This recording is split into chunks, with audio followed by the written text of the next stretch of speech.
Mesdames et messieurs, veuillez accueillir chaleureusement le cofondateur du Grand Défi Pierre Lavoie, M. Pierre Lavoie.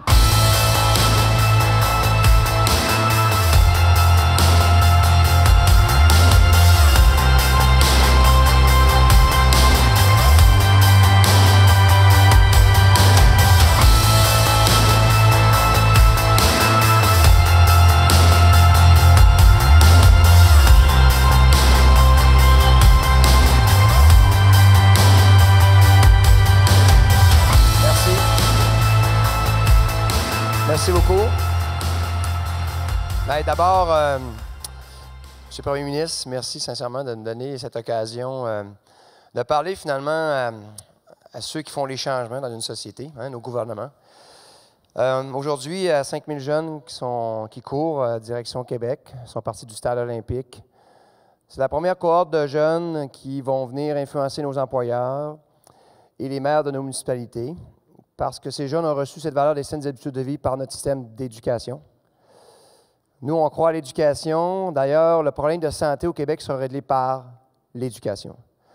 Donc, merci à tous ces enseignants du Québec qui sont les personnes les plus importantes d'une société, selon moi.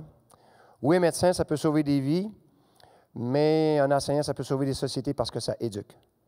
Donc, l'éducation. Merci.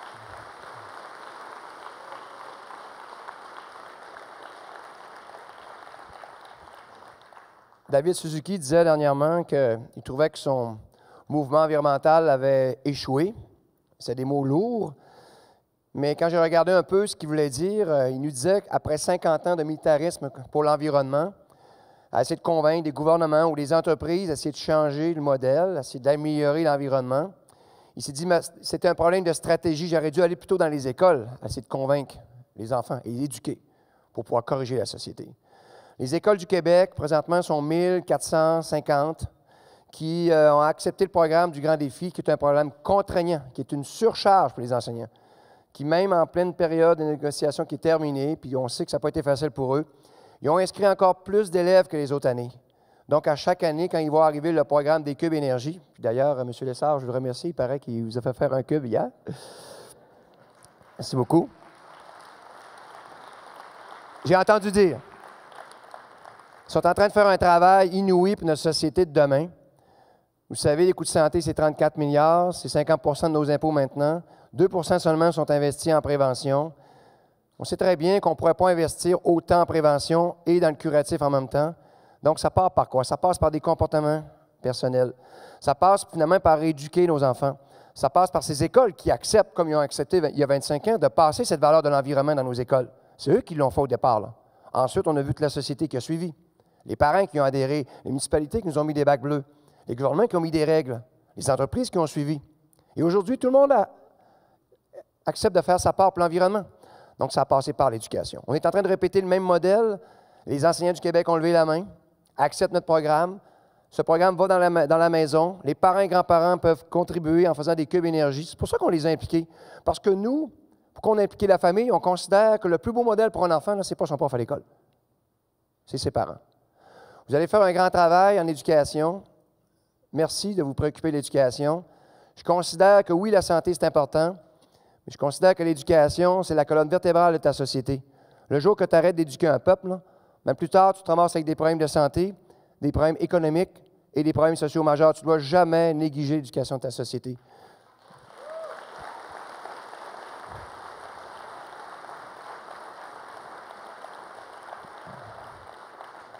Quand je visite les écoles avec le Grand Défi, c'est parce que c'est un privilège de visiter des écoles.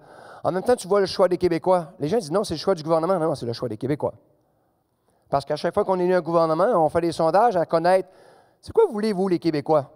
Les Québécois répondent la même affaire depuis 40 ans. Là. Investissez en santé. C'est la priorité des Québécois. Ensuite, on leur demande c'est quoi votre deuxième priorité? Investissez en éducation. Ensuite, l'économie et l'environnement. Et quand vous leur demandez mais qu'est-ce que vous voulez qu'on fasse en santé? Et là, on répond tous, les Québécois, à l'unanimité, investissez dans nos hôpitaux. Bien, vous faites exactement ce que les Québécois demandent. On vient de construire 2 hôpitaux flambant neufs à Montréal, une qui a coûté 1,9 milliard, l'autre qui a coûté 3,2 milliards.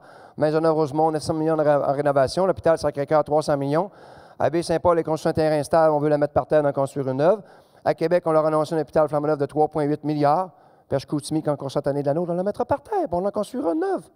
Mais quand on rentre dans les hôpitaux du Québec, on se rend compte que 80 des hospitalisations, c'est dû à 4 facteurs. L'hypertension, le cholestérol élevé, le diabète de type 2 et les cancers. Puis après 40 ans d'études et de recherche, aujourd'hui, on a des parutions scientifiques. Vous savez, c'est quoi une parution scientifique? C'est un fait, c'est une vérité validée par des pairs. On n'en a pas une, mais des milliers qui nous confirment hors de tout doute ce qui cause l'hypertension, le cholestérol élevé, le diabète de type 2 et un cancer sur 2, bien 6 boulettes, là, c'est nos habitudes de vie. Fait que finalement, ce qui cause tous nos problèmes en santé, c'est la façon qu'on se comporte au quotidien. Et Pierre, merci de me dire ça aujourd'hui. À partir de demain, je mets la switch à on et je change mon mode de vie. C'est dur de changer. Le changement, c'est ce que l'humain déteste le plus au monde. Vous le savez, vous avez essayé de mettre des changements. Dès qu'on amène un changement, les gens ne sont pas contents. L'humain aime ça, voir ses points de repère, voir son filet de sécurité, ça le rassure. Amener un changement, c'est pas facile. Puis quand je dis aux gens, allez pas croire que c'est facile d'arrêter de fumer. Moi, j'ai fumé pendant 7 ans. C'était la chose la plus difficile dans ma vie d'arrêter de fumer. Vous ne me verrez jamais pointer un fumeur. Vous ne me verrez jamais discriminer un fumeur. Moi, je sais que ce n'est pas facile d'arrêter de fumer. Puis on sait que 80 des fumeurs désirent arrêter de fumer un jour. Il ne faut pas les discriminer. Il faut les encourager, être leurs parents. Puis allez pas croire que c'est facile de se mettre à bouger quand on ne l'a jamais fait. Moi, je dis aux gens, si vous n'avez pas le courage de le faire, là, je peux comprendre. Mais par contre, vous avez une responsabilité. C'est d'éduquer vos enfants. Pour qu'on puisse créer des nouvelles générations qui auront des comportements différents des générations actuelles. Parce que vous savez, les coûts de santé vont continuer d'exploser. On le sait que maintenant, l'espérance de vie est rendue à 80. Les hommes, on peut s'exploser. En janvier dernier, 2016, on a enfin atteint 80 de l'espérance de vie pour les hommes et 84 ans pour la femme. Mais l'espérance de vie, qualité de vie, lui, est stoppée à 64 ans pour les gens qui n'ont pas les bonnes habitudes de vie. Donc, finalement, la différence entre les deux, tant aussi longtemps qu'on voudra augmenter l'espérance de vie des Québécois et qu'on n'augmentera pas l'espérance de vie, qualité de vie, là, les coûts de santé vont continuer d'exploser. M. Barrette fait un travail extraordinaire. Mais la seule façon maintenant d'augmenter l'espérance de vie, qualité de vie, pour par la suite continuer à augmenter l'espérance de vie, ça ne passe pas par des molécules, là. Ça passe par nos habitudes de vie. Aujourd'hui, ce n'est pas pour rien que les médecins ont monté au front, ont commencé à prescrire. Ce n'est pas pour rien que les enseignants continuent d'éduquer. Et aujourd'hui, on voit le Québec de demain courir entre Montréal et Québec. Il arrive à Québec tout à l'heure, ce sont 5 000 élèves qui proviennent de 140 écoles secondaires qui s'entraînent depuis novembre dernier, encadrés par des enseignants qui, en surtâche, là, les ont préparés pour que ces jeunes puissent être les premiers à arriver dans la société. Et oui, ils vont affronter des vents contraires. Vous savez, c'est quoi ces vents contraires? Le changement. Ils vont demander des changements. Ils vont demander d'avoir des programmes santé dans leur entreprise où ils travailleront. Vous n'avez pas de douche? Non, je ne vais pas travailler pour toi. Adapte-toi. Le maire a oublié de créer des environnements favorables, fait bouger ses citoyens. Bien, ils vont le mettre dehors aux prochaines élections. C'est comme ça que ça va se passer. L'éducation est en train de produire des nouvelles générations. M. Proulx, je veux vous dire que, ministre Proulx, je veux vous dire que la solution de la santé est dans votre cours, est dans l'éducation. Puis vous le savez, sur le terrain, vous avez les gens les plus dévots au monde, les enseignants. Vous savez, quand tu es un enseignant, puis que tu lèves la main, puis que tu demandes de l'aide, et que tu ne te sens pas supporté par personne, bien, tu as le goût de quitter ton travail. Vous savez qu'il y a 30 des enseignants au Québec qui pensent quitter la fonction. Mais quand tu lèves la main, puis que tu demandes de l'aide, puis que tu te sens supporté par tout le monde, bien, tu as le goût de continuer à faire ton travail. Le problème d'éducation, ce n'est pas un problème de convention collective, de conditions de travail et de salaire. C'est une question de valorisation de l'éducation. Le jour qu'on va valoriser les enseignants,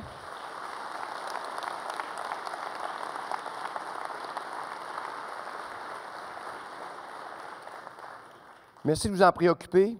Aujourd'hui, derrière moi, je me rappelle, parce qu'il faut faire une historique, la genèse du Grand Défi a débuté le 3 septembre 1999.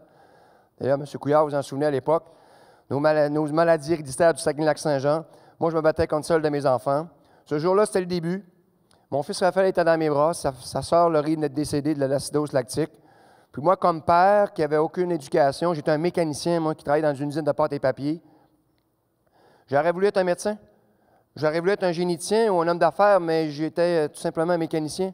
Mais j'avais réalisé que j'étais aussi un athlète, puis que j'avais un outil qui était mon vélo, qui me servait à gagner des médailles, puis que j'allais maintenant m'en servir pour faire autre chose. Donc, j'ai fait le tour de ma région pour sensibiliser les gens à cette réalité régionale qui était les maladies héréditaires. Mais ce jour-là, je m'en rappelle, c'était le début, c'était la jeunesse, c'était le 3 septembre 1999. Raphaël était dans mes bras, il allait mourir 6 mois plus tard. Mon épouse était à mes côtés. Quand j'ai regardé derrière moi, il n'y avait personne. J'étais seul au début. Quelques amis qui sont venus, un photographe pour la photo de départ. Mais aujourd'hui, je regarde derrière moi, je vois 1000 cyclistes qui ont amassé 2 470 000 pour 311 écoles primaires défavorisées l'an passé.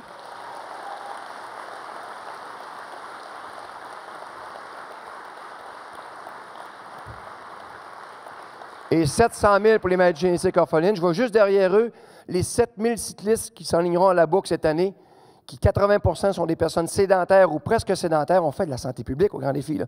Qui, ces gens-là, parrainent aussi des écoles primaires défavorisées. Derrière eux, je vois les 5 000 élèves qui sont en train de courir aujourd'hui, qui termineront à Québec tout à l'heure. Je vois derrière eux les 420 000 enfants primaires, accompagnés de leurs parents et grands-parents, hein, et notre système d'éducation, qui sont en train d'apprendre une valeur si importante pour le Québec de demain. Puis moi, maintenant, je vois derrière tous ces gens, 8 600 médecins de famille, qui, depuis 5 mois, ont décidé de commencer à prescrire de l'activité physique à leurs patients. C'est la preuve que dans la vie, que tout est possible. Mais ça débute toujours par un engagement. L'engagement, c'est ça qui fait qu'on change une société. Oui, on en a parlé tout à l'heure, les bénévoles. 3 200 bénévoles engagés au grand défi qui vont travailler 4 jours, 4 nuits aux 1000 km. Leur raison, changer le Québec. C'est la même chose pour vous. Vous travaillez fort, vous amenez des changements, on lutte contre des vents contraires. Faisons des messages rassembleurs, expliquons aux gens les choses simples et montrons les priorités d'une société. Moi, j'aimerais, mon rêve, en terminant, j'aimerais qu'un jour, ça va arriver, je le sais, dans combien d'années, je ne sais pas, que le budget de l'éducation au Québec soit plus élevé que le budget de la santé. Tout simplement.